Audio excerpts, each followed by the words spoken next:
আমাদের মধ্যে অনেকেই রয়েছে কান পাকা বা কান দিয়ে পুঁজ পড়া এই রোগটিকে খুব সাধারণভাবে দেখেন।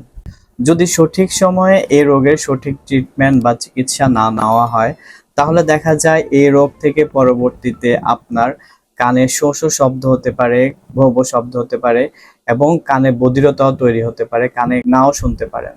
তাই আজকে আমি আপনাদেরকে কান পাকা রোগ সম্পর্কে বলবো। আসসালামু আলাইকুম, আমি ডাক্তার নাজমুল আলম ফয়সাল। আজকের এই ভিডিওতে আমি জানাবো আমাদের কান কেন পাকে বা কান দিয়ে কেন পুঁজ বের হয় এবং এর জন্য কার্যকরী কিছু হোমিওপ্যাথিক ওষুধ সম্পর্কে। চলুন শুরু করা যাক।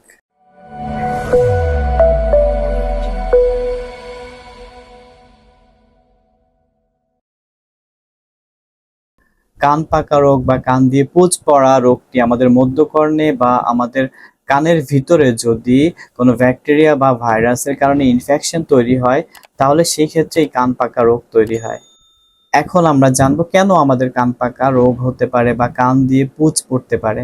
প্রথমত, কানে যদি পানি প্রবেশ করে, অনেক সময় দেখা যায় গোসল করতে গেলে অথবা নদীতে বা পুকুরে সাঁতার কাটতে গেলে, ডুব দিয়ে গোসল করতে গেলে কানে পানি ঢুকতে পারে।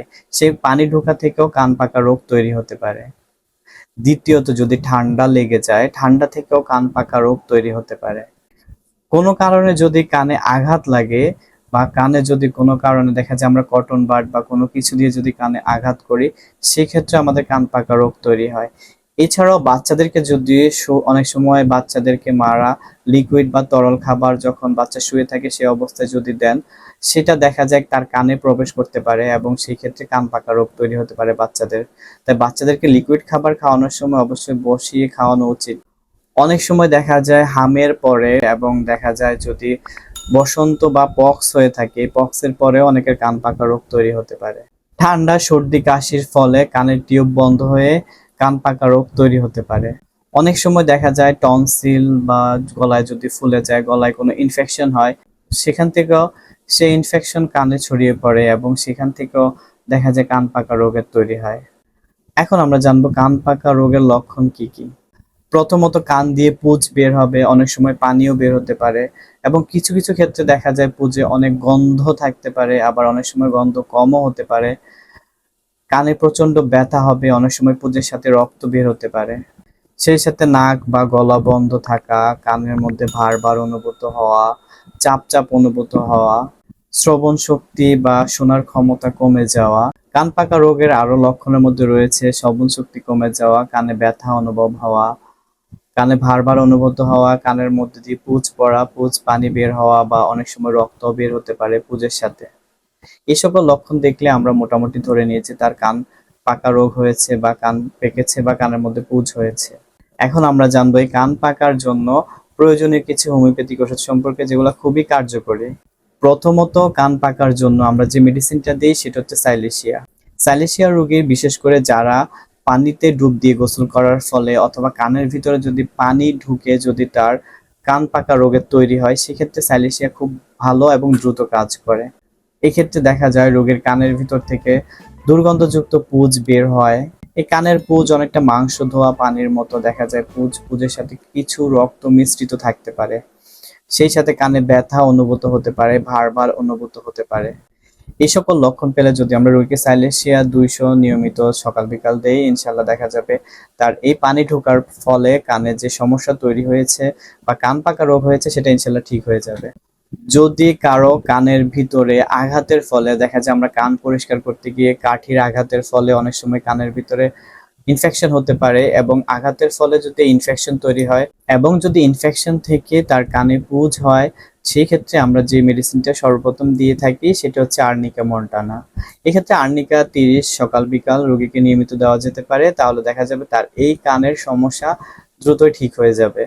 যদি রোগীর সর্দি ঠান্ডা লাগার ফলে তার যদি প্রায় সর্দি ঠান্ডা লাগার ফলে যদি তার এই কানের সমস্যা হয়, পুঁজ থেকে কান থেকে দুর্গন্ধ বের হয় এবং পুঁজে প্রচন্ড দুর্গন্ধ হয়, সেই সাথে তার নাক দিয়েও যদি পানি পড়ে বা নাক দিয়ে যদি সর্দি বের হয়, এই সকল লক্ষণ পেলে আমরা রোগীকে টিউবারকুলিনাম দিতে পারি। এছাড়া যদি পুরাতন কান পাকা থাকে যেটা সহজে ভালো হচ্ছে না, সেই ক্ষেত্রে যদি আমরা রোগীকে টিউবারকুলিনাম দেই, রোগীর সাইন সিমটম অনুযায়ী ইনশাল্লাহ দেখা যাবে তার পুরাতন কান পাকা রোগও ভালো হয়ে যাবে। কান পাকার জন্য আরেকটি গুরুত্বপূর্ণ মেডিসিন হচ্ছে মার্টসল। যদি রোগীর কান থেকে হলুদ বা সবুজ বর্ণের গাঢ় গাঢ় পুঁজ বের হয়, কানে প্রচন্ড ব্যথা হয়, পুঁজে দুর্গন্ধ হয় এবং দেখা যায় এই পুঁজ দিনের তুলনায় রাত্রে তার কষ্ট বেশি হয়, রাত্রে কানে ব্যথা বাড়ে, রাত্রে কান থেকে তার পুঁজ বেশি বের হয়, এই সকল লক্ষণ পেলে যদি রোগীকে আমরা মার্কসল 30 অথবা 200 নিয়মিত দেই রোগীর অবস্থা বা বয়স অনুযায়ী, তাহলে দেখা যাবে রোগী খুব দ্রুতই সুস্থ হয়ে যাবে। কান পাকার জন্য আরো একটি গুরুত্বপূর্ণ মেডিসিন হচ্ছে টেলুরিয়াম। টেলুরিয়াম রোগীর ক্ষেত্রে দেখা যায় কান থেকে প্রচন্ড দুর্গন্ধযুক্ত মাংস বা জলের মতো দুর্গন্ধযুক্ত পুঁজ বের হয়। রোগীর কানের পুঁজের এত দুর্গন্ধ যে মানুষ তার কাছে বসতে চায় না, এবং সেই সাথে যদি রোগীর কানের মধ্যে চুলকানি অনুভূত হয়, জ্বালা পোড়া করে, ব্যথা করে, সেই ক্ষেত্রে আমরা রোগীকে টেলুরিয়াম দিতে পারি। এক্ষেত্রে টেলুরিয়াম 6 অথবা 30 রোগীর বয়স অবস্থা অনুযায়ী নিয়মিত 2 থেকে 3 বেলা দিলে দেখা যায় রোগী খুব দ্রুতই আরোগ্য লাভ করবে। যদি রোগীর কানের মধ্যে ছিদ্র হয়ে যাওয়ার ফলে কান থেকে পুঁজ বের হয়, কান পাকে, কান থেকে হলুদ গাঢ় গাঢ় পুঁজ বের হয়, কানের ভিতরে শব্দ হয়, এই রোগীর ক্ষেত্রে দেখা যায় তার সবসময় ব্যথা থাকে না, মাঝে মধ্যে তার ব্যথা দেখা যায়। এইসব লক্ষণ পেলে রোগীকে আমরা ক্যাপসিকাম দিতে পারি। এই ক্ষেত্রে ক্যাপসিকাম 200 বা 1 ml রোগীকে যদি সপ্তাহে একবার দেওয়া হয়, তাহলে ইনশাল্লাহ রোগীর এই ধরনের সমস্যা খুব দ্রুতই সেরে যাবে। নতুন এবং পুরাতন কান পাকা এবং কান থেকে হলুদ বর্ণের গাঢ় গাঢ় যদি পুঁজ বের হয়, সেই ক্ষেত্রে আমরা ক্যালকেরিয়া সালফ বায়োকেমিক দিতে পারি। এক্ষেত্রে ক্যালকেরিয়া সালফ বায়োকেমিক 6x অথবা 12x রোগীকে যদি 4টা করে বড়ি 3 বেলা আমরা ভরা পেটে দিই, তাহলে ইনশাল্লাহ দেখা যাবে রোগীর এই কান পাকা খুব দ্রুতই সেরে যাবে। তবে কান পাকার ক্ষেত্রে আপনি আরো কিছু জিনিস মনে রাখতে হবে। কান কাঠি দিয়ে কখনো পরিষ্কার করতে যাবেন না এবং পুকুরে কখনো ডুব দিয়ে গোসল করতে যাবেন না। যদি আপনার কান পাকার সমস্যা থাকে, অবশ্যই আপনি গোসল করার সময় কানের মধ্যে তুলো দিয়ে গোসল করবেন। এবং বাচ্চাদেরকে, ছোট ছোট বাচ্চাদেরকে লিকুইড খাবারগুলো বসিয়ে খাওয়ানোর অভ্যাস করুন এবং চেষ্টা করুন যেন তারা বসে বসে লিকুইড খাবারগুলো খেতে পারে। এসব ওষুধের সাথে সাথে যদি আমরা কান পাকার জন্য মুলেন অয়েল ব্যবহার করি, মুলেন অয়েল মাদার টিংচার দেখা যায় পাওয়া যায়, সেটা যদি আমরা 2 ফোঁটা করে রোগীকে 2 বেলা নিয়মিত দিই, তাহলে খুব দ্রুতই রোগী আরোগ্য লাভ করবে। এছাড়াও হোমিওপ্যাথিতে কান পাকার আরো সিমটোমেটিক মেডিসিন রয়েছে। যদি আপনার এই ধরনের সমস্যা থাকে, আপনি অবশ্যই হোমিওপ্যাথিক চিকিৎসা গ্রহণ করুন আপনার লক্ষণ অনুযায়ী। ইনশাল্লাহ আপনি খুব দ্রুতই সেরে যাবেন। অবশ্যই ডক্টরের পরামর্শ মতো ওষুধ গ্রহণ করবেন। ভালো থাকবেন। ইনশাল্লাহ দেখা হবে পরবর্তী কোনো ভিডিওতে। আসসালামু আলাইকুম।